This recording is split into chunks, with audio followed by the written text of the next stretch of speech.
កូនគឺជាកម្លាំងចិត្តម៉ែនៅក្រោមសូរសែងនៃដួងព្រះសូរិយាទោះបីជាថ្ងៃក្តៅខ្លាំងប៉ុណ្ណាក៏ម៉ែនៅតែអាចញញឹមចេញមកបាន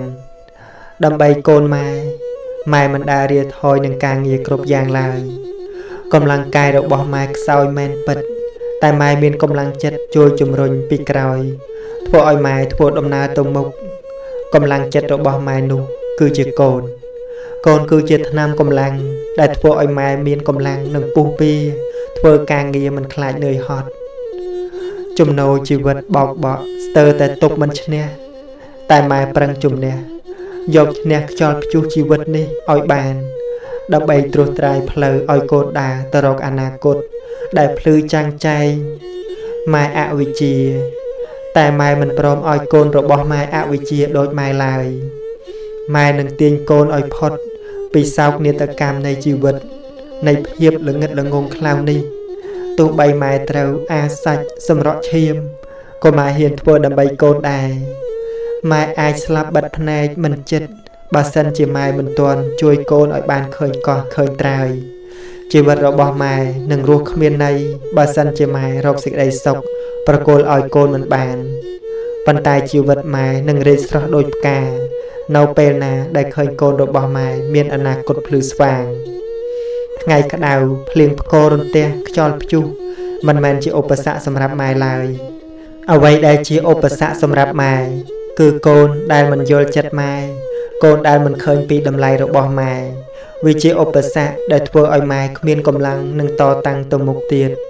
ដូច្នេះកូនកុំធ្វើឲ្យការខិតខំប្រឹងប្រែងរបស់ម៉ែខ្លាចជាឥតន័យណាកូនមានដែលអន់ចិត្តទេដែលកូនកើតមកដល់ក្នុងត្រកូលអ្នកស្រែកូនដែលគិតថាខ្មាស់គេទេដែលកូនកើតមកចាំម៉ែអ្នកក្រម៉ែមិនមានលុយទិញរបស់ល្អប្រែនឲ្យកូនតែម៉ែមានសេចក្តីស្រឡាញ់ពិតប្រាកដមិនលាក់ពុតប្រគល់ឲ្យកូនម៉ែសុខចិត្តងងឹតក្នុងបច្ចុប្បន្នតែម៉ែចង់ឲ្យអនាគតរបស់កូនបានភ្លឺស្វាងម៉ែសុខចិត្តនឿយហត់រាល់ថ្ងៃតែម៉ែចង់ឲ្យថ្ងៃមុខកូនបាននូវសេចក្តីសុខស្រួលខ្លួនប្រាណរបស់ម៉ែអាចមិនស្អាតសម្លៀកបំពាក់របស់ម៉ែអាចមិនល្អកាយវិការរបស់ម៉ែអាចមិនទន់ភ្លន់តែបេះដូងរបស់ម៉ែស្អាតល្អនិងទន់ភ្លន់ជានិច្ចចំពោះកូនសម្ដីរបស់ម៉ែអាចមិនពិរោះដូចម៉ែគេដតីជេរស្ដីប្រដៅព្រឹកល្ងាចតែអ្វីដែលម៉ែនិយាយម៉ែស្ដីម៉ែថាគឺម៉ែចង់ឲ្យកូនល្អម៉ែមិនចេះផ្អែមល្ហែមជាមួយកូនតែម៉ែមិនដែលលាក់ពុតអ្វីជាមួយកូនឡើយកូនខុសម៉ែថាខុសកូនត្រូវម៉ែថាត្រូវរៀនបើកបេះដូងឲ្យទូលាយកូនអើយគ្មានអ្នកណាចូលចិត្តរស់នៅក្នុងទីចង្អៀតទេកន្លែងចង្អៀតគឺវាពិតជាគួរឲ្យធុញថប់ណាស់ដកដង្ហើមមិនស្រួលឡើយគ្រប់គ្នាតែងតែចង់រស់នៅក្នុងទីកន្លែងដែលធំទូលាយមានខ្យល់អាកាសល្អបរិសុទ្ធយ៉ាងណាមនុស្សចិត្តចង្អៀតក៏គ្មានអ្នកណាគេស្រឡាញ់ចូលចិត្តឡើយហើយក៏គ្មានអ្នកណាគេចង់រស់នៅជាមួយដែរមនុស្សចិត្តចង្អៀតគឺជាមនុស្សអភ័ព្វគ្មានញាតិគ្មានមិត្តជីវិតពោពេញទៅដោយភាពចង្អៀតចង្អល់ពូកែទាស់គឺទាស់គ្រប់រឿងគេថាចង្អៀតផ្ទះអាចរស់នៅបានតែបើចង្អៀតចិត្តហើយកូនអើយគ្មានអ្នកណាគេអាចទ្រាំរស់នៅជាមួយបានឡើយធ្វើឲ្យគេនិយាយបណ្ដេញឡើងថាអ្នកដែលពូកែទាស់ពូកែចាប់កំហុសបើរស់នៅមិនចោះសម្រងនឹងគេទេសូមអញ្ជើញទៅរកភពមួយផ្សេងរស់នៅតែម្នាក់ឯងចោះចូលកូនបើកបេះដូងឲ្យធំទូលាយដូចជាផែនដីឬដូចជាលំហមេឃដែលធ្វើឲ្យមនុស្សសត្វទាំងឡាយរស់នៅបានដោយរីករាយមិនទាស់ទាល់ទោះបីចង់រត់ចង់ដើរហោះហើរទៅដល់ទីណាក៏មេឃនិងដីនៅតែមិនចង្អៀតចង្អល់ខ្វល់ខ្វាយអ្វីដែរចិត្តទូលាយសម្បូរញាតឯចិត្តចង្អៀតញាតរត់ចោលរៀនប្រឡែងចោលខ្លះទៅណាកូនកូនអើយហេតុអ្វីបានជាកូនចូលចិត្តប្រមូលរឿងមិនល្អយកមកទុកដាក់នៅក្នុងចិត្តកូនច្រើនម្ល៉េះរឿងណាអាចប្រឡែងចោលបានក៏គួរតែប្រឡែងចោលខ្លះទៅកុំរក្សាវាទុកនាំតែឈឺចាប់ឥតអំពើទេ បេះដូងរបស់កូនមិនមែនជាធុងសម្រាមដែលចាំតែប្រមូលកាកសំណល់នោះឡើយត្រូវចេះដោះលែងខ្លួនឯងឲ្យមានសេរីភាពកុំខំខាំងបេះដូងទុកនៅក្នុងទ្រូងនៃសេរីនៃសេចក្តីភាពសៅមងយូរពេកការឈឺចាប់កូនអាចនិយាយប្រាប់អ្នកដទៃបានតែគេមិនអាចមកឈឺចាប់ជំនួសកូនបានទេគឺកូនជាអ្នករ៉ាប់រងការឈឺចាប់តែម្នាក់ឯងកូនសោកសៅតែម្នាក់ឯងកូនកើតទុកតែម្នាក់ឯងបើកូនមិនជួយសង្គ្រោះបេះដូងខ្លួនឯងទេគឺគ្មាននរណាម្នាក់មកជួយកូនបានឡើយគួរចំណាយពេលវេលាសាងសេរីភាពនិងក្តីរីករាយឲ្យជីវិតខ្លះហើយតើផ្អាប់ជីវិតខ្លួនឯងទុកនៅក្នុងពិភពទុក្ខសោកដល់ពេលណាទៀតរឿងមិនល្អរើសមកទុកនៅក្នុងចិត្តនាំតែស្ដុកធ្វើអ្វីក្រវែងចោលឲ្យឆ្ងាយទៅកុំឲ្យសៅមងចិត្តច្រើនពេករវល់នឹងរឿងខ្លួនឯងមិនថាទេតែនេះទៅរវល់នឹងរឿងរបស់គេទៀតធ្វើឲ្យចិត្តខ្លួនឯងកាន់តែស្មុគស្មាញជីវិតកូនមិនមែនជាឡានស៊ីនទ្រីដែលចាំតែដើរប្រមូលសម្រាមនៅមុខផ្ទះគេនោះទេគឺកូនមិនគប្បីធ្វើជាឡានដឹកសម្រាមដែលចាំតែដើរប្រមូលសម្រាមនោះឡើយដូច្នេះរឿងអីកូនត្រូវទៅប្រមូលបញ្ហារបស់អ្នកដទៃយកមកទម្លាក់ក្នុងជីវិតរបស់កូននោះត្រូវក្រវែងចោលក៏ក្រវែងចោលខ្លះទៅហើយងាកមកធ្វើចិត្តឲ្យសบายដើម្បីបន្ថែមរសជាតិជីវិតឲ្យបានឆ្ងាញ់ពិសានឹងគេខ្លះដល់ពេលដែលកូនត្រូវកំចាត់មេរោគគឺបញ្ហាគ្រប់យ៉ាងចេញពីចិត្តកូនហើយបើមិនដូច្នោះទេមេរោគវានឹងស៊ីសេចក្តីសុខរបស់កូនអស់ជាមិនខានព្យាយាមបោសសម្អាតចិត្តរបស់កូនឲ្យបានស្អាតឲ្យទូលាយកុំសូវចង្អៀតពេកចំណាយពេលវេលាដើម្បីខ្លួនឯងផងកុំសូវចំណាយពេលវេលាគិតនឹងខ្វល់ខ្វាយពីគេពេកអីកូនត្រូវចេះសន្សំសេចក្តីសុខទុកសម្រាប់ខ្លួនឯងកុំសន្សំតែបញ្ហាច្រើនពេកល្មមដោះលែងចិត្តឲ្យគ្នាបានចេញមកសบายរីករាយនៅក្នុងពិភពខាងក្រៅនឹងគេខ្លះហើយកុំចងផ្អោបជាប់តែជាមួយនឹងទុកកង្វល់ច្រើនពេកអីឈប់ធ្វើបាបចិត្តខ្លួនឯងទៅណាកូនម៉ែចង់ឃើញកូនញញឹមចង់ឃើញកូនសើចចង់ឃើញកូនសប្បាយរីករាយនឹងជីវិតរបស់កូនបោះចោលរឿងមិនល្អចេញពីចិត្តជីវិតកូននឹងមានសម្រស់ស្រស់ដូចជាផ្ការៀនព្រមទៅឆាប់ចប់ណាកូនកូនអើយធម្មជាតិតែងប្រែប្រួលមិនទៀងទាត់ម្ដងក្តៅម្ដងត្រជាក់ម្ដងភ្លៀងម្ដងរាំងថ្ងៃរះពីទិសខាងកើតហើយក៏រំលែងលេចទៅវិញនៅទិសខាងលិចជាធម្មតាគ្មានអ្នកណាអាចទៅបង្កប់បញ្ជាឲ្យវាតាំងនៅរហូតបានឡើយព្រោះនេះគឺជាច្បាប់របស់ធម្មជាតិជីវិតមនុស្សក៏មិនខុសគ្នាដែរប្រែប្រួលឥតលហើយលហើយកើតមកហើយតែងតែមានទុក្ខគឺទុក្ខព្រោះចាស់ទុក្ខព្រោះឈឺនិងទុក្ខព្រោះសេចក្តីស្លាប់ទាំងនេះក៏ជាច្បាប់របស់ធម្មជាតិដូចគ្នាឬយើងអាចនិយាយបានថាជាច្បាប់របស់កម្មផលគឺតែងមានសើចមានយំមានការជួបជុំមានការប្រត់ប្រាស់មានសុខមានទុក្ខមានការសរសើរមានការតេះដៀលនិងនិន្ទាគឺគ្រប់រសជាតិទាំងអស់ដែលមាននៅក្នុងដួងជីវិតនេះដូច្នេះចូលកូនសម្រួលចិត្តរបស់កូនទទួលស្គាល់នៅការពិតទៅកុំហួងហែងកុំប្រកាន់សម្របទៅតាមធម្មជាតិព្រោះកូនបានជាព្រមកើតមកជាមនុស្សហើយកូនក៏ព្រមទទួលនៅអ្វីដែលមនុស្សមានគឺមនុស្សតែងចាស់តែងឈឺតែងស្លាប់តែងជួបតែងព្រាត់បើទោះបីជាកូនមិនព្រមក៏ច្បាប់ធម្មជាតិទាំងនេះនៅតែកើតឡើងចំពោះជីវិតកូនមិនអាចគេចវេះផុតបានឡើយដូច្នេះហើយបើកូនព្រមជួបកូនក៏ត្រូវតែព្រមបែកព្រមទទួលសេចក្តីសុខក៏ត្រូវព្រមទទួលសេចក្តីទុក្ខព្រមស្រឡាញ់ក៏ត្រូវតែព្រមទទួលយកនៅការឈឺចាប់ដែលវាត្រូវកើតឡើងបន្ទាប់ពីសេចក្តីស្រឡាញ់ត្រូវបានបាត់បង់ទៅវិញគឺថាកូនត្រូវព្រមគ្រប់យ៉ាងមិនប្រឆាំងតតាំងប្រកែកតវ៉ាទើបចិត្តរបស់កូនបានសេចក្តីស្ងប់អ្វីវានឹងបញ្ចប់ទៅដោយរលូនប៉ុន្តែបើកូនទាមទារឲ្យច្បាប់ធម្មជាតិតម្រូវតាមចិត្តកូននោះគឺមិនខុសអីពីការយំទាមទារចង់បានព្រះច័ន្ទមកកាន់លែងនោះទេគឺវាមិនអាចទៅរួចឡើយ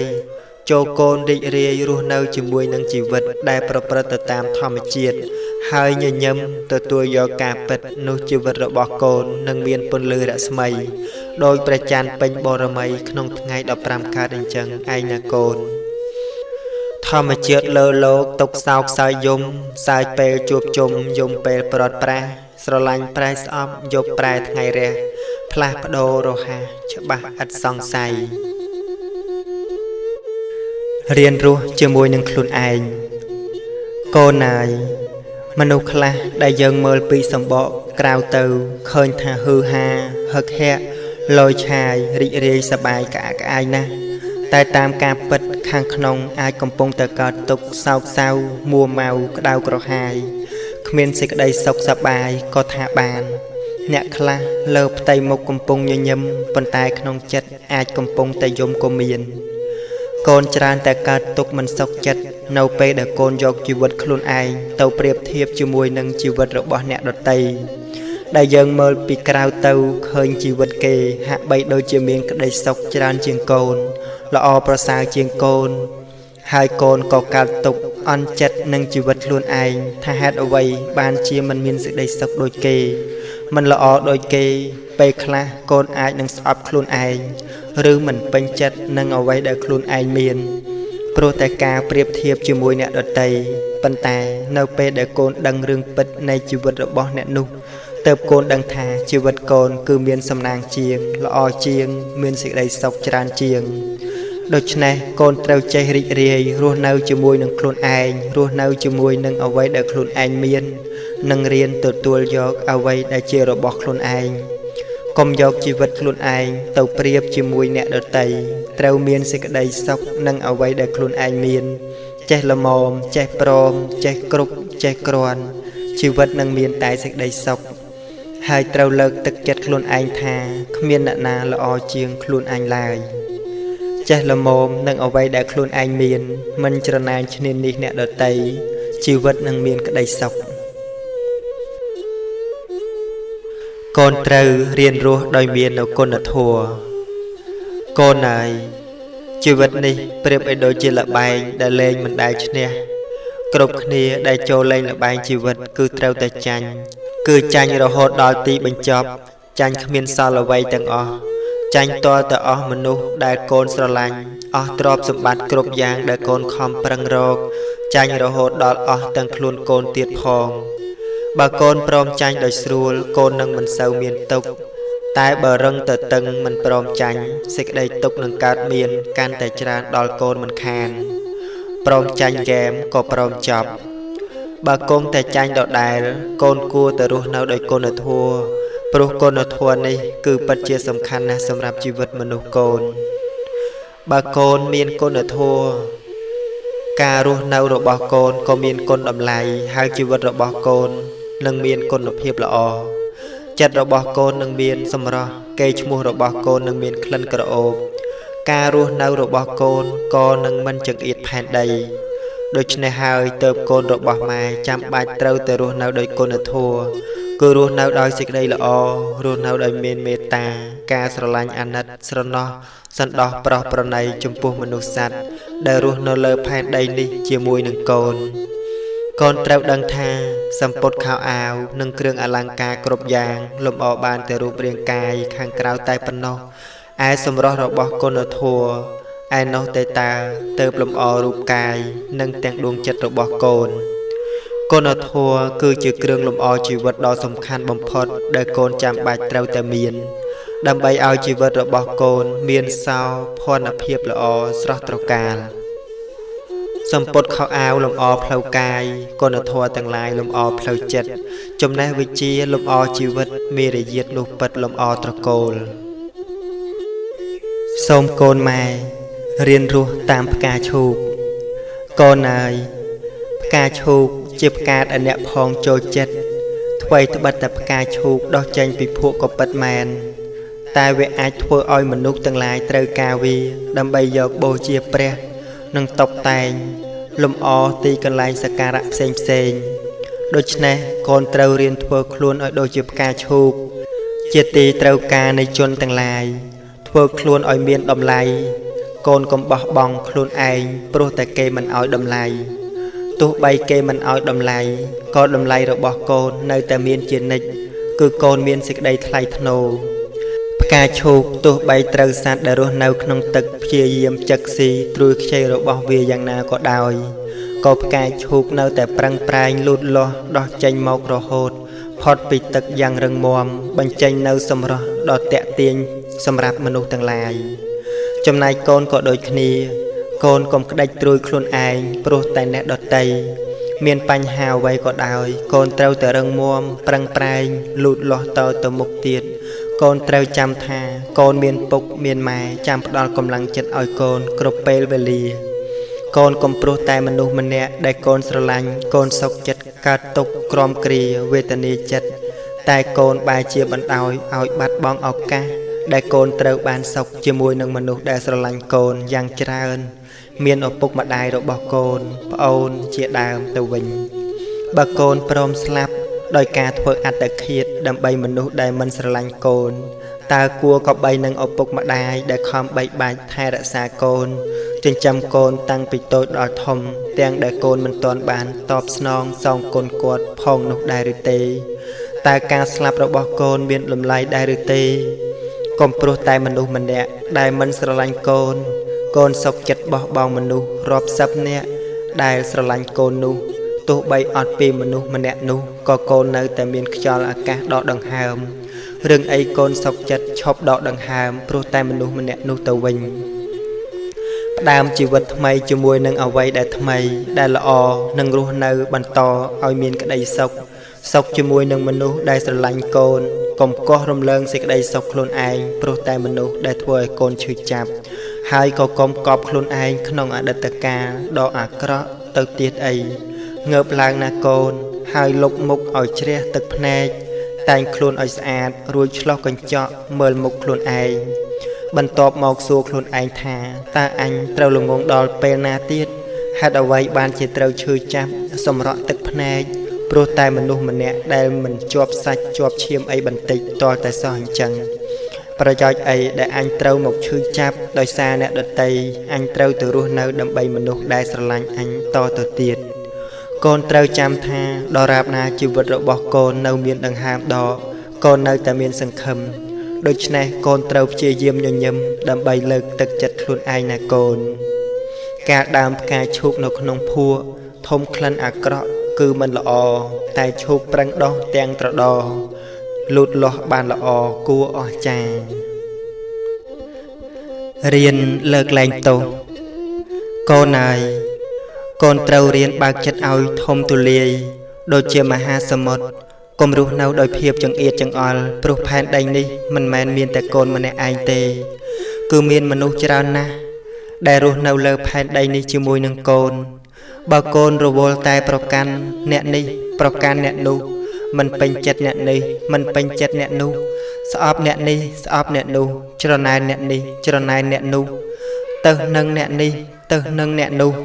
តើពេលណាទើបចិត្តរបស់កូនបានសេចក្តីសុខកំហុសណាដែលអាចលើកលែងបានក៏លើកលែងទៅរឿងណាដែលកូនអាចបំភ្លេចបានក៏បំភ្លេចចោលទៅ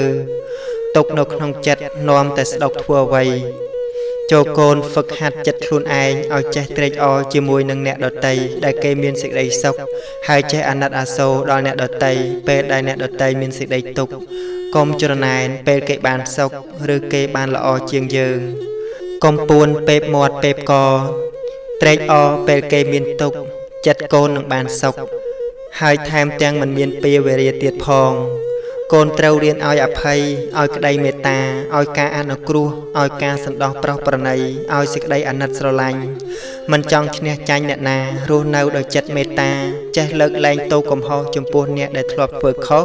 ហើយចង់កែខ្លួនឲ្យសេចក្តីសុខដល់អ្នកដតីដោយការមិនទៅប្រព្រឹត្តបៀតបៀនបំពានបំពាតាមផ្លូវកាយផ្លូវវិជ្ជាផ្លូវចិត្តដែលនាំឲ្យជីវិតគេក្តៅក្រហាយកូនត្រូវរៀនបំភ្លេចចោលរឿងរ៉ាវដែលមិនល្អរឿងដែលនាំឲ្យកូនមានការឈឺចាប់បំភ្លេចទោសកំហុសដែលអ្នកដទៃធ្លាប់ធ្វើដាក់កូនមិនចងគំនុំគុំគួន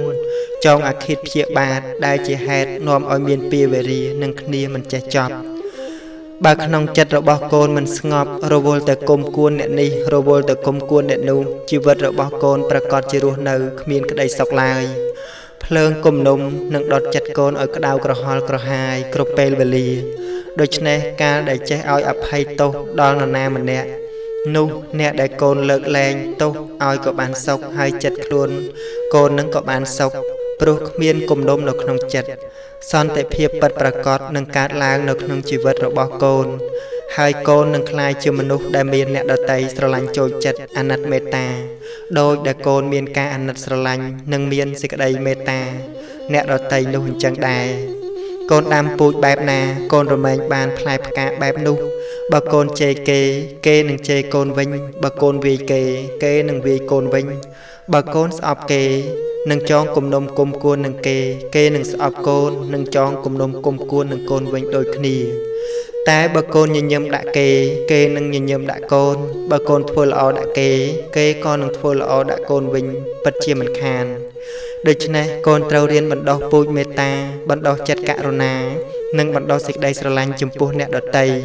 ដែលនៅជុំវិញខ្លួនកូនឲ្យបានច្រើនណាកូនពីរមែងរងាប់ដោយការមិនចងពៀអ្នកបៀតបៀនគ្នារមែងក្តៅក្រហាយចំណែកអ្នកចេះឲ្យអភ័យរមែងរស់នៅបានសុខសប្បាយទាំងកាយទាំងចិត្ត